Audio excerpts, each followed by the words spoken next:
Hello friends, welcome to my channel. तो आज इस वीडियो में हम बात करेंगे कि आज ही के दिन 21 फरवरी 2021 को मॉर्निंग सेशन में एक एग्ज़ाम कंडक्ट करवाया गया है एचपीएसएससी के द्वारा, जो कि है पोस्ट कोड 824 का। अगर बात करें कि किस पोस्ट के लिए एग्ज़ाम करवाया गया है, तो ये जो करवाया गया है इंस्पेक्टर होटल के लिए ये एग्ज़ाम करवाया गया है। तो ये जो हमें एग्ज़ाम भेजा है, ये भेजा है हमें सुखी ने, जो कि भाई उन्ना से है, तो उस भाई का धन्यवाद। तो बाकी मैं आपको एक चीज़ और बता दूं कि कुछ एक दो भाइयों ने मेरे से इसका जो मटेरियल मांगा था, स्टडी मटेरियल की इंस्पेक्टर होटल्स के लिए। तो जो स्टडी मटेरियल मैंने उन्हें प्रोवाइड करवाया था, तो उनका ऐसा कहना है कि तो इसमें से जो मैक्सिमम एग्ज़ाम है वो इसी में से आया हुआ था। तो बाकी बात करेंगे कि आज ही के दिन एक और एग्ज़ाम है जेई का, तो वो एग्रीकल्चर डिपार्टमेंट के लिए है। तो उसमें सिविल की रिक्वायरमेंट भी थी और एग्रीकल्चर की इंजीनियरिंग इन एग्रीकल्चर में भी थी। तो उसका एग्ज़ाम है वो इवनिंग सेशन में डिस्कस करेंगे, क्योंकि वो एग्ज़ाम इवनिंग सेशन में होने वाला है। तो इवनिंग में इसे डिस्कस करेंगे, जैसे ही आएगा उसका मैं जीके सेक्शन आपके साथ डिस्कस कर दूंगा। तो जो इस एग्ज़ाम का हम खाली जो डिस्कस करेंगे वो हम जीके सेक्शन ही डिस्कस करेंगे, और जो मैं आपको क्वेश्चन बताऊंगा वो एज़ पर ऑफिशियल आंसर की नहीं बताऊंगा, कल आंसर की आएगी। तो इसी वीडियो के डिस्क्रिप्शन में मैं उसका लिंक डाल दूंगा, तो आप एक बार उनके साथ आंसर जरूर मिलाइए। बाकी मैं अपनी तरफ से पूरी कोशिश करता हूँ कि मैं आपको आंसर सही बताऊं। तो जैसे फर्स्ट क्वेश्चन है कि 2011 की जनगणना के अनुसार हिमाचल प्रदेश की कुल जनसंख्या है। तो जो एच पी जी के क्वेश्चन है, तो यहाँ पे जो राइट आंसर होगा ऑप्शन डी राइट आंसर होगा कि 68,64,602 है। उसके बाद नेक्स्ट क्वेश्चन है कि हिमाचल प्रदेश में नगर निगमों की कुल संख्या है। तो हिमाचल प्रदेश में जो नगर निगमों की कुल संख्या है वो 2 है, तो ऑप्शन बी यहाँ पे राइट आंसर होगा। बाकी आपसे रिक्वेस्ट है कि आप प्लीज़ चैनल को सब्सक्राइब भी करिए और बेल आइकन भी दबाइए, क्योंकि जो भी हाल ही में एग्ज़ाम हो रहा है मैं आपके साथ डिस्कस कर रहा हूँ, तो जो आपके लिए जीओए के लिए काफ़ी ज़्यादा महत्वपूर्ण सिद्ध होने वाले हैं। तो उसके बाद नेक्स्ट क्वेश्चन है कि हिमाचल प्रदेश में सबसे बड़ी कृत्रिम झील है। तो हिमाचल प्रदेश में जो सबसे बड़ी कृत्रिम झील है वो गोविंद सागर है, ऑप्शन डी यहाँ पे राइट आंसर होगा। उसके बाद नेक्स्ट क्वेश्चन की बात करते हैं कि रावी नदी हिमाचल प्रदेश के किस स्थान से निकलती है। तो जो रावी नदी है वो बड़ा बंगाल से निकलती है, ऑप्शन ए यहाँ पे राइट आंसर होगा, कांगड़ा के बड़ा बंगाल से। उसके बाद नेक्स्ट क्वेश्चन की अगर बात करें कि कौन सी घाटी भगवान की घाटी के नाम से प्रसिद्ध है। तो जो देव घाटी के नाम से जानी जाती है वो कुल्लू घाटी ही जानी जाती है, तो ऑप्शन डी यहाँ पे राइट आंसर होगा।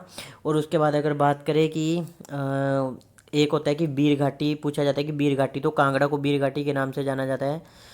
उसके बाद बात करें कि किस शासक द्वारा मंडी में शिवरात्रि मेला शुरू किया गया था।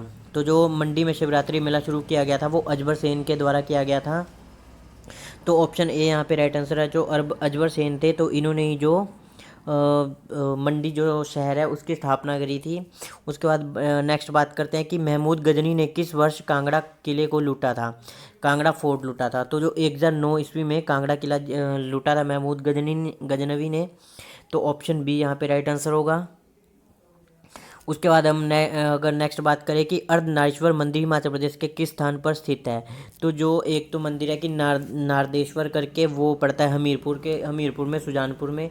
बाकी जो है अर्धनारीश्वर मंदिर है यहाँ पे मंडी, यहाँ पे राइट आंसर होगा, तो ऑप्शन सी यहाँ पे इसका राइट आंसर होगा। उसके बाद नेक्स्ट बात करते हैं कि हिमाचल प्रदेश लोक प्रशासन संस्थान हिमाचल प्रदेश के किस स्थान पर स्थित है। तो ये क्वेश्चन रिपीट है, तो ये शिमला में स्थित है, तो शिमला के फेयर लॉन्स में, तो ऑप्शन ए यहाँ पे राइट आंसर होगा। उसके बाद अगर नेक्स्ट क्वेश्चन की बात करें कि किस वायसराय ने 1925 ईस्वी में शिमला में सेंट्रल काउंसलिंग चैम्बर का उद्घाटन किया था। तो ये जो किया था लॉर्ड रीडिंग ने किया था, तो ऑप्शन बी यहाँ पे राइट आंसर होगा। उसके बाद नेक्स्ट बात करें तो क्वेश्चन है कि जुंगा आंदोलन 1883 ईस्वी में हुआ था। तो अभी एक दो दिन पहले जो 16-17 तारीख को जो एग्ज़ाम हुए थे उनमें भी क्वेश्चन देखने को मिला था, तो यहाँ पे जो राइट आंसर होगा बिलासपुर में हुआ था, और काफ़ी बार इसका सन भी पूछ लिया जाता है, तो 1883 में हुआ था, आपको याद रखना है। उसके बाद नेक्स्ट बात करते हैं कि भाभा जल विद्युत परियोजना हिमाचल प्रदेश की किस नदी पर निर्मित है। तो जो भाभा जल विद्युत परियोजना है सतलुज नदी पर स्थित है, तो ऑप्शन यहाँ पे बी राइट आंसर होगा, किन्नौर में। उसके बाद है कि हिमालयन पोलेंड्री पुस्तक किसने लिखी है। तो जो हिमालयन पोलेंड्री पुस्तक लिखी है वो डी.एन. मजूमदार ने लिखी है, तो जो यहाँ पे ऑप्शन डी राइट आंसर होगा। और अगर बात करें कि पोलेंड्री इन हिमालयास, तो वो बुक जो लिखी है वो डॉक्टर वाई.एस. परमार ने लिखी है, लेकिन ये जो हिंदी समझ लो एक तरह से कि हिमालयन पोलेंड्री बुक, तो ये डी.एन. मजूमदार ने लिखी है। और पोलेंड्री इन हिमालयाज, ये बुकें दोनों सेम है, इसमें कन्फ्यूज़न भी होते हैं, तो वाई.एस. परमार ने लिखी थी वो बुक। तो उसके बाद नेक्स्ट बात करते हैं कि नाटी हिमाचल प्रदेश के किस जिले का लोक नृत्य है। तो जो नाटी हिमाचल प्रदेश के सिरमौर जिले का भी है, शिमला का भी है और कुल्लू का भी है। अगर बात करें कि जो उन्ना का है ये नाटी नृत्य नहीं है, लोक नृत्य नहीं है। तो यहाँ पे जो राइट आंसर होगा ऑप्शन डी होगा, उन्ना।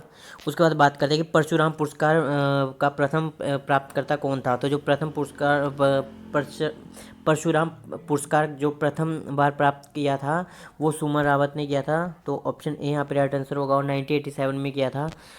उसके बाद नेक्स्ट बात करते हैं कि यहाँ से जो हम 15 क्वेश्चन एचपी जीके के पूरे हो जाते हैं। उसके बाद जो यहाँ से शुरू होता है वो शुरू होता है करंट अफेयर। तो बात करते हैं करंट अफेयर कि किस संस्थान ने हाल ही में एसएमएस के द्वारा NIL GST स्टेटमेंट भरने की सुविधा लॉन्च किया है। तो ये जो किया ऑप्शन यहाँ पे good and service tax network. तो ऑप्शन बी यहाँ पे राइट आंसर होगा।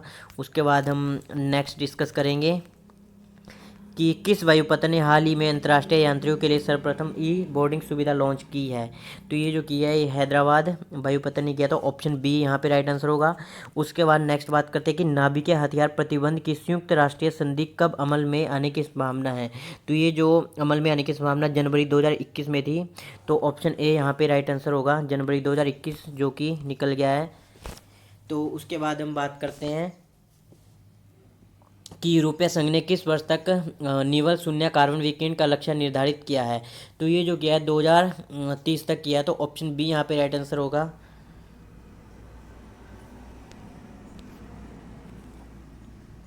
उसके बाद नेक्स्ट क्वेश्चन देखते हैं कि सार्वजनिक क्षेत्र की किस कंपनी ने हाल ही में निरीक्षण गतिविधियों के लिए ड्रोन के प्रयोग की अनुमति दी है।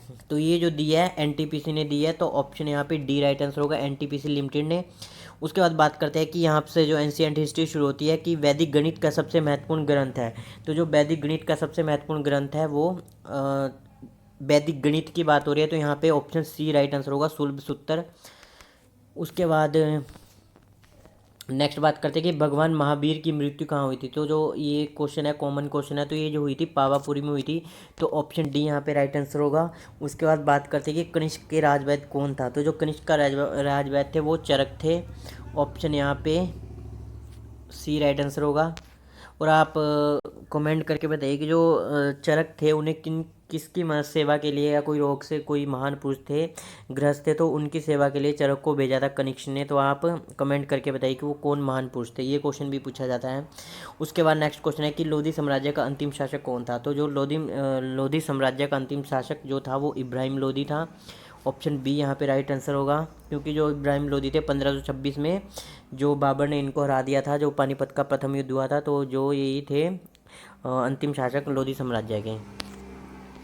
उसके बाद नेक्स्ट बात करते हैं कि किस युद्ध में मुगल सेना द्वारा राणा प्रताप की हार हुई थी।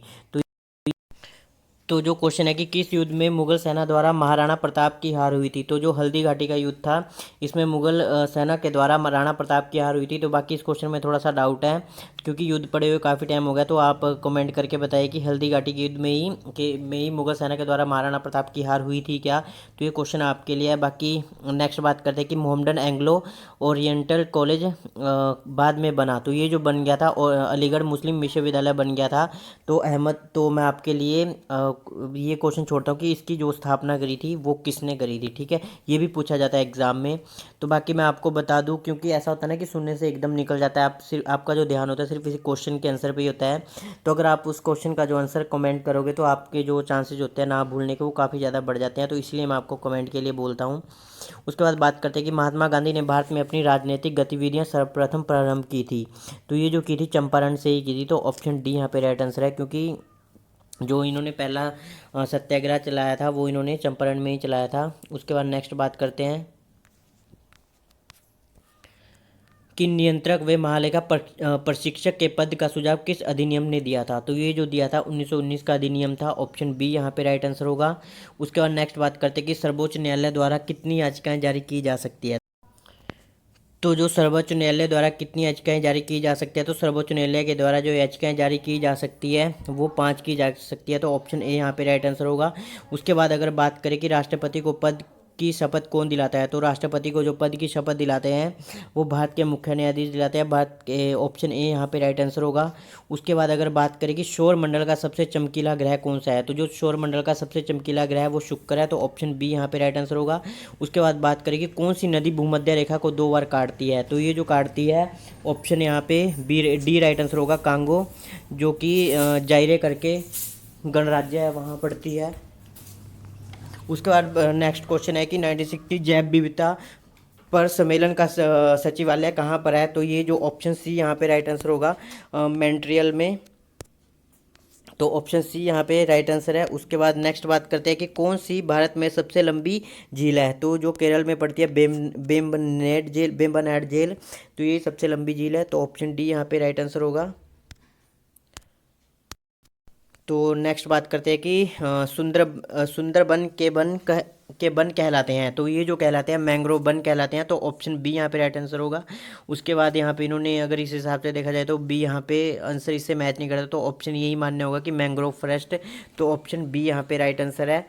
तो 98 का बी राइट आंसर होगा उसके हिसाब से। बाकी नेक्स्ट बात करते हैं कि उर्वरक कॉम्प्लेक्स पारादीप फॉस्फेट लिमिटेड किस राज्य में स्थित है, तो ये जो स्थित है उड़ीसा में स्थित है, तो ऑप्शन डी यहाँ पे राइट आंसर होगा। उसके बाद बात करते हैं कि बंद अर्थव्यवस्था वह है जो कि, तो जो बंद अर्थव्यवस्था वो है कि जो अन्य देशों के साथ व्यापार नहीं करती है, तो ऑप्शन यहाँ पे ए राइट आंसर होगा कि जो देश किसी के साथ ना तो आयात करता है ना निर्यात करता है, तो ये ऑप्शन ए यहाँ पे राइट आंसर होगा। तो इसका जो एग्जांपल ब्राज़ील को आप ले सकते हो। बाकी उसके बाद नेक्स्ट बात करते हैं कि रेशेदार आहार में शामिल है, तो जो रेशेदार आहार में शामिल है वो सेलुलोज शामिल है, ऑप्शन बी राइट आंसर होगा। उसके बाद बात करते हैं कि एक समतल कांच की पट्टी को रंगीन अक्षरों के ऊपर रखा जाता है, तो जो थोड़े उभरे हुए दिखाई देते हैं, तो ऑप्शन यहाँ पे ए राइट आंसर होगा, ए लाल। उसके बाद नेक्स्ट क्वेश्चन है कि यदि एक गेंद को ऊपर फेंका जाए तो निम्नलिखित में से क्या परिवर्तित नहीं होता है, तो एक्सेलरेशन जो त्वरण होता है, ऑप्शन ए यहाँ पे राइट आंसर है, वो परिवर्तित नहीं होता है, अपरिवर्तित रहता है। उसके बाद नेक्स्ट बात करते हैं कि कौन सी अभिक्रिया सबसे हानिकारक विकिरण उत्पन्न करती है, तो जो विखंडन है, ऑप्शन बी यहाँ पे राइट आंसर होगा, सबसे हानिकारक फिजन विकिरण उत्पन्न करती है, रेडिएशन उत्पन्न करती है। उसके बाद नेक्स्ट क्वेश्चन है कि किसका निर्माण में खोई का उपयोग किया जाता है, तो जो कागज़ के निर्माण में खोई का उपयोग किया जाता है, ऑप्शन ए राइट आंसर होगा। उसके बाद नेक्स्ट बात करते हैं कि 106 में